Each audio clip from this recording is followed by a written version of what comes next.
The Georgetown University debate hall pulsed with anticipation. Every seat was filled, students, journalists, professors, all waiting for what was supposed to be a routine political discussion. But what they got instead was the most explosive confrontation of the year. Hunter Biden, now a freshman at Georgetown at age 18, sat with confident poise at the debate table. His 6'7" frame and polished navy blazer gave him an aura of authority, the kind inherited from a lifetime of power and influence. He wasn't just Joe Biden's son, he was, to many, a symbol of the political elite's next generation. Across from him sat Jonathan Roumie, acclaimed actor, public speaker, and recent advocate for civic ethics and youth leadership. Though known for his portrayal of Jesus in The Chosen, Roumie had in recent years stepped into a more public role, speaking to students across the country about integrity, faith, and moral courage in public life. His invitation to Georgetown came not from partisan circles, but from the university's ethics and public policy program. What no one expected was how much that invitation would matter. "Mr. Roumie," Hunter began, his voice smooth and controlled, "with all due respect, your background in television doesn't qualify you to guide America's youth in political engagement." The room froze. Students looked around nervously. Was this really happening? The cameras stayed locked in. But what Jonathan Roumie reached for next would flip the entire conversation upside down. Hidden in his phone was a recording, calm, clear, devastating, one that would reveal a truth no one anticipated and leave Hunter Biden speechless for the first time in his life. Before we dive into what happened next, hit that like button and subscribe to the channel. These aren't just debates. They're the moments that are reshaping the moral fabric of America. This wasn't just a clash between a political legacy and a respected public figure. This was about to become a masterclass in how quickly power crumbles when it lacks principle, and how character, not charisma, defines a true leader. At 18, Hunter Biden Jr. was already making waves at Georgetown. Standing nearly 6'7", he towered over his peers in both stature and intellect. Unlike some of his cousins who leaned into business or diplomacy, Hunter had chosen political science, with a concentration in public policy. His professors praised his sharp memory, his articulate speech, and his strategic instincts. He hadn't lost a single debate the whole year. Students called him the strategist, not just for how he dissected arguments, but for how he used every word as a calculated move on the political chessboard. Despite staying mostly in the shadows during his father's presidency, Hunter was now ready to build a brand of his own, a Biden 2.0, but sharper, younger, and untouchable. Georgetown's Progressive Policy Forum had doubled in size since his arrival. Rumors swirled about future campaigns, internships, think tanks lining up with offers. Tonight's debate was supposed to be the moment he emerged not just as a name, but as a force. Jonathan Roumie, meanwhile, had no political office, no party allegiance, no viral scandal to his name. But what he did have was something rarer in American discourse: public trust. He had built it not with slogans, but with quiet conviction. Through service projects, public testimonies, and speeches where he challenged audiences to reflect, to question, and to lead with conscience. His voice had become a compass for thousands of young Americans trying to navigate politics without losing themselves. What most didn't know was that Roumie had also been investigating something quietly, something that would soon turn this entire debate on its head. This wasn't just a conversation about youth and politics. It was a collision of worldviews: entitlement versus authenticity, performance versus principle. For Hunter, it was a coronation. For Roumie, it was a reckoning. Neither of them knew that by the end of the night, millions would be watching, and only one of them would walk away with their integrity intact. The debate topic was clear: engaging Generation Z in American politics. A 45-minute moderated discussion, broadcast live on C-SPAN, and hosted by Georgetown's Political Science Department. Dr. Sarah Martinez, the department chair, welcomed the crowd of nearly 200 students, professors, and local journalists. The atmosphere felt more like a prime-time event than a campus panel. Social media was already alight with anticipation. This was the first time Hunter Biden had stepped into a live political debate as a young adult. It was also the first time Jonathan Roumie had shared a stage with a member of one of America's most powerful political families. The setup promised intrigue, but no one was prepared for how deeply it would cut. Dr. Martinez began with a simple but loaded question: how can we better engage young Americans in the political process? Jonathan Roumie went first. Calm, measured, and grounded, he spoke about truth in leadership. the necessity of civic education rooted in integrity, and the importance of mentoring with humility, not ego. Authentic representation isn't about going viral, he said quietly. It's about being consistent in public and private, especially when no one's watching. His words struck a chord. The room was still. Heads nodded. Then came Hunter's turn. "Thank you, DeMartinez," he said, voice polished and sure. "Mr. Roumie raises interesting points," he continued with a smirk, "but I have to seriously question whether a faith-based actor, no matter how sincere, is the right person to guide America's youth in the political arena." A low murmur swept through the audience, eyes widened. This wasn't the respectful tone they had expected. Phones came out. Students sensed something was shifting. Hunter's delivery remained smooth, but his words sharpened like knives. "Mr. Roumie represents everything wrong with public engagement today. He's more interested in creating emotional moments than crafting solutions. He's built his career on theatrical portrayals, not legislative impact." Roumie raised an eyebrow but remained composed. His hands rested still on the table. Hunter leaned in, pressing on. "Let's look at his public influence. He tells young people to be authentic, but he's never passed a single piece of legislation, never faced political opposition, never had to take a real vote. His moral appeals may trend online, but they lack substance. How can someone so untested be trusted to lead?" Roumie finally spoke, his voice gentle but firm. "Hunter, I appreciate your passion, but perhaps before questioning my experience, you should reflect on the legacy and decisions of your own political lineage." The room tensed. Hunter's jaw twitched, the first crack in his polished facade. "My family's record," he replied curtly, "speaks for itself. We've achieved results. We've shaped history. We didn't just talk about values, we governed." Roumie didn't flinch. "Accomplish things?" he asked, his voice steady. "Like political influence traded for corporate seats? Like minimizing public accountability? Like defending what happened on January 6th as a misstep rather than a betrayal?" Hunter stood up suddenly, all 6'7" of him looming above the room. His voice thundered. "Mr. Roumie, let me make this very clear. You may play a saint on television, but in real life you're nothing more than a sentimental figure with no real grasp of governance. You are fundamentally unfit to guide this generation. Your moral preaching, your passive demeanor, your detachment from political reality, it makes you not just irrelevant, but dangerous to a functioning democracy." The word unfit exploded through the room like a slap. Gasps, phones up. The moderator looked stunned. Roumie sat motionless for a moment, his face unreadable.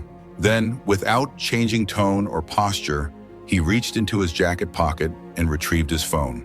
"Mr. Biden," he said softly, his voice now calm but chilling, "before we go any further into what's unfit, I think this room deserves to hear something." He held up the phone, his thumb hovering over the play button. "This recording was made 3 weeks ago.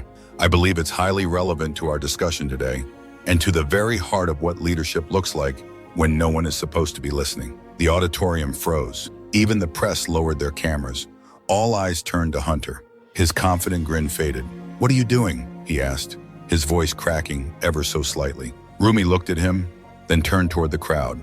"I'm about to play a recording of Mr. Biden, in his own words." Roumie looked directly at Hunter, then turned his gaze to the rows of cameras capturing every breath in the room.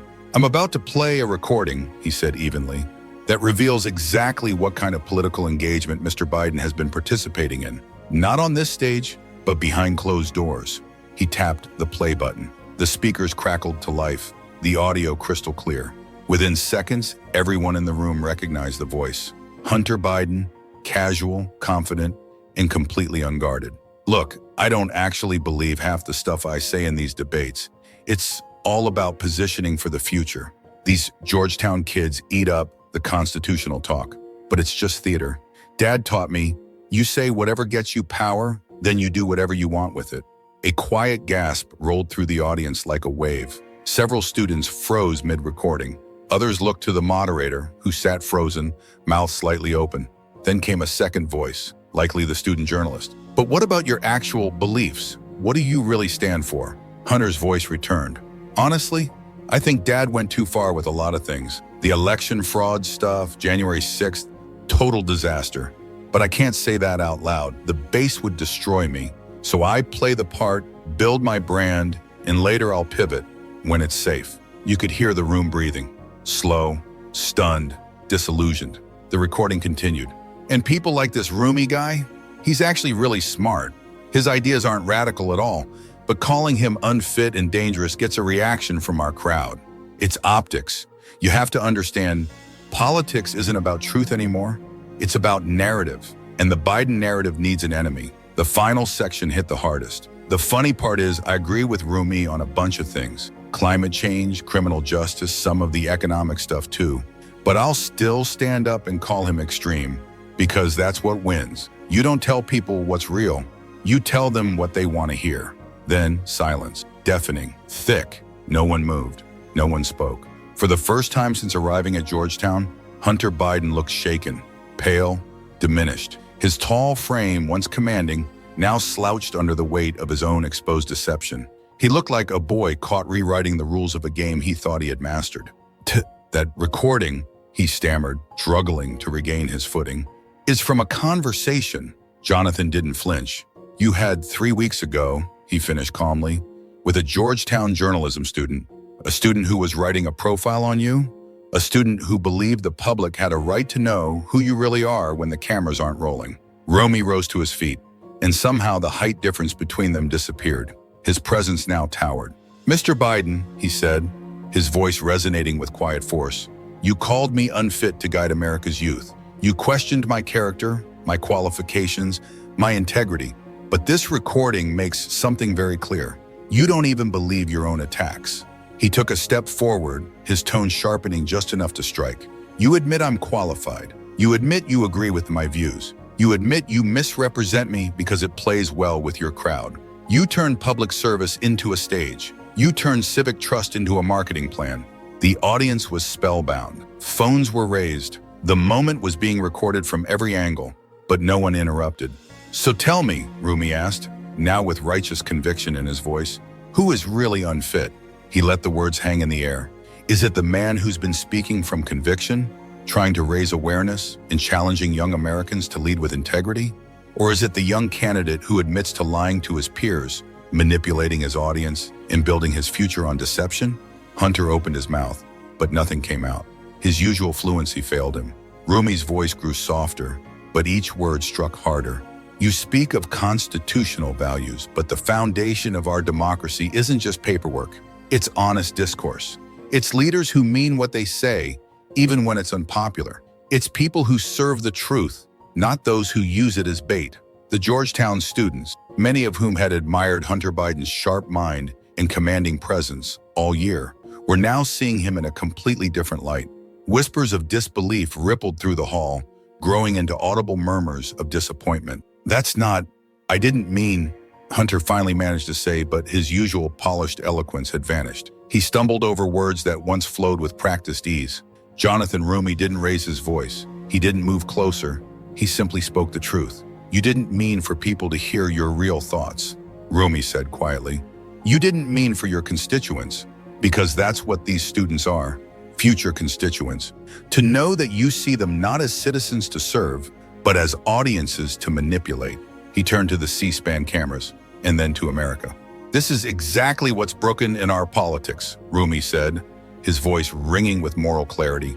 We have young leaders stepping into the public arena thinking this is theater, a stage where truth is optional and power is everything. He turned back to Hunter. You want to talk about who's unfit? He asked, now with sharp but righteous intensity. Let's talk about a candidate who admits to lying to voters, who builds his brand on outrage, who sees democracy as a chessboard instead of a covenant, a game to be won rather than a trust to be honored. The room erupted in real thunderous applause, not the polite clapping of a college forum, but the raw, emotional sound of young people who knew they had just witnessed something unforgettable. For the first time in his 18 years, Hunter Biden had been completely and utterly defeated. As the debate officially ended, Georgetown's auditorium buzzed like it had just hosted a historical moment. Students gathered in tight clusters, voices rising in stunned excitement. Many were already posting clips to social media, uploading every angle of Hunter's stunned face and Roumie's calm, commanding takedown. Moderator Dr. Martinez tried in vain to restore order, but the event had transformed into a chaotic media scrum. Local journalists surged forward, shouting questions at both men.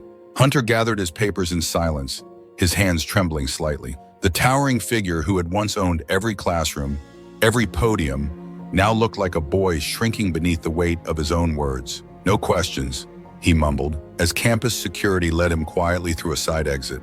For someone who had dominated every room he'd walked into over the past year, his retreat was stunning. Within minutes, had Hunter exposed was the #1 trend on Twitter. In just 2 hours, the most shared clip was the exact moment Roumie played the recording, the camera catching Hunter's face as the words spilled from his own mouth, contradicting everything he had just said live. The reaction was swift and brutal. Conservative Twitter descended into chaos. How do you build a movement on lies? He was supposed to be the future. Turns out he's everything wrong with politics. Disappointed doesn't even cover it. The account Biden 24/4, which had gained thousands of followers in the past year, suddenly went silent. Dozens of posts were deleted overnight. Meanwhile, progressive and independent circles were celebrating. Jonathan Roumie just delivered one of the greatest political exposures I've ever seen. This wasn't just a takedown, it was a masterclass in calm moral leadership. He didn't yell, he didn't insult, he just told the truth and let Hunter destroy himself. By the next morning, every major news outlet was leading with the story. CNN opened with the headline, "Georgetown Debate Shocker, Recording Exposes Hunter Biden's Private Beliefs." Their political analysts said bluntly, "This is a spectacular fall from grace. We thought Hunter was a new kind of Biden. Turns out, he's just a more calculated one." Fox News fumbled to frame it. Their coverage was noticeably muted. Even longtime defenders of the Biden legacy avoided making statements, unsure how to defend what was caught on tape. MSNBC, meanwhile, aired 4 separate segments on the story. One host summarized it sharply. "This is the clearest proof yet of how performative our politics have become. Here's a young man, bred for power, openly admitting that he doesn't believe his own positions, because truth isn't profitable." The academic world reacted just as fiercely. Attendance at Georgetown's Progressive Policy Forum, which Hunter had helped revive, plummeted by 60% in 1 week. "I feel betrayed," said sophomore Sarah Chen, one of his former supporters. "He sounded so convincing in class. I even changed some of my views because of him. Now I realized that it was all an act." Professor Michael Roberts, who taught Hunter's constitutional law class, issued a measured but damning statement. "Academic integrity isn't just about citations. It's about honesty in thought. What we heard in that recording undermines everything we teach here." The university administration found itself in a bind. They couldn't penalize Hunter for his political views, but the questions around character, ethics, and student leadership were impossible to ignore. 3 days after the debate, Hunter Biden released a carefully crafted statement through his attorney. "Let me know when you're ready for the final parts." The statement, Roumie's rise, the public reckoning, and the long-term fallout. Hunter Biden's official statement, issued 3 days after the debate, was tightly worded and legally cautious. The recording played by Mr. Roumie was taken out of context and represents a private conversation that was recorded without my knowledge or consent. My political positions are sincerely held, and I stand by my critique of Mr. Roumie's public influence. This attack on my character is exactly the kind of political theater I've been working to reform. But the damage was done. For those who had watched the debate or heard the unfiltered audio in Hunter's own voice, the statement rang hollow. Social media exploded with disbelief. The irony was too sharp to ignore. A young man who had admitted his politics where theater now accused his opponent of staging a performance. One viral tweet read, "He says he hates political theater, but he literally wrote the script for it and got caught reading it aloud." Jonathan Roumie, meanwhile, stepped into the spotlight not with gloating, but with grace. In interviews following the debate, he remained composed and principled. "This was never about destroying a young man," he said on CNN. "It was about exposing a mindset, a dangerous one, that sees voters as props and politics as performance. The public deserves leaders who mean what they say, who fight for truth, not applause or drums." That calm strength struck a chord across the country. His social media following exploded. Over 200,000 new followers in less than a week. Donations to his civic engagement foundation surged by 400%. High schools and universities began requesting him as a speaker on ethics, leadership, and faith in public life. Democratic and independent strategists, and even some conservatives, began calling him the conscience of the next generation. Political analysts called the Georgetown debate a watershed moment in American discourse. Dr. Jennifer Walsh of American University summed it up best. For years, we've suspected that many public figures see their positions as strategies, not convictions. This debate was the rare moment when that suspicion was caught on tape, in a voice everyone recognized. She added pointedly, "When politics becomes performance, democracy becomes fiction." Conservative commentators were stunned. Many had believed Hunter Biden represented a more intellectual, morally grounded version of the political dynasty. That illusion shattered instantly. "I defended him," one right-leaning blogger wrote. "I said he was different. Turns out he was just more calculated." Perhaps most revealing was the response from the Biden family itself. Where President Joe Biden might once have defended his son fervently, he offered only a brief, muted comment to the press. "Hunter is young, he's learning. The media loves to jump on my family. That's all I'll say." The lack of public support spoke volumes. Even inside Biden circles, the fallout was being managed, quietly and at arm's length. 6 months later, the ripple effects still hadn't settled. Hunter Biden had quietly withdrawn from public discourse. His spring semester course on political messaging and strategy was canceled due to lack of enrollment. Students at Georgetown noted that he had become distant. He no longer led policy discussions, no longer lingered after lectures. The boy who once commanded every room now sat quietly, introspective, a shadow of the future political star many once predicted. The Roumie-Biden confrontation became a case study in political authenticity, taught in political science and communication courses across the country. It demonstrated how quickly public perception can shift when private convictions do not align with public statements. More importantly, it reminded the nation that truth still matters, that preparation, humility, and integrity can triumph even in the most cynical arenas. Jonathan Roumie didn't just win a debate.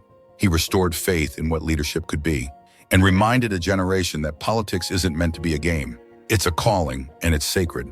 Jonathan Roumie's victory wasn't just about having the right piece of evidence. It was about using that truth with purpose, not to humiliate, but to illuminate something deeper about the soul of American politics. For millions of young Americans watching the confrontation unfold, it became more than just a viral debate moment. It became a lesson in real leadership. Authenticity matters. You must actually believe in what you're fighting for. Voters can feel the difference between a performance and principle, and in the long run, authenticity wins. In the weeks that followed, the Georgetown journalism student who had recorded the conversation came forward. Jaime Martinez, no relation to the debate moderator, was a senior working on a profile about political dynasties in elite universities. "I wasn't trying to trap him," Martinez told the Georgetown Voice. "I asked follow-up questions. He just got comfortable and started talking about the difference between what he believes privately and what he says publicly.